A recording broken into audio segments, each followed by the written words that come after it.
అంటే ఎవరు నిరంతర శివోపాసన చేస్తూ శివమంత్ర జపం చేస్తూ ఉంటారో వారి శరీరం శాంభవ తేజస్సుతో ప్రకాశిస్తుంది.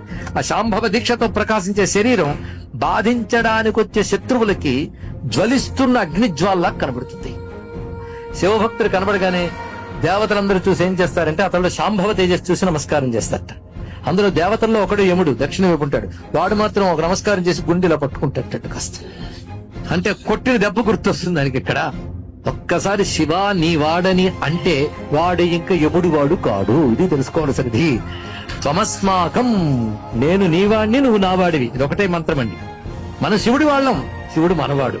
అది అన్నాక ఇంకా లోకంతో భయం ఏముందండి. కానీ అన్నిటికంటే గొప్ప తెలివి ఏంటంటే ఈశ్వరుణ్ణి ఆశ్రయించాలన్న బుద్ధి ఒక్కటుంటే సర్వశాస్త్ర సారములు తెలిసినట్లే. కనుక మన పిల్లలకి భగవంతుడిని ఆశ్రయించే లక్షణం ఉందా లేదా అని తెలిస్తే తల్లిదండ్రులు ఆగి బతికి వచ్చండి. ఇంకా వాడు బతుకు పరమేశ్వరుడు చూసుకుంటాడు.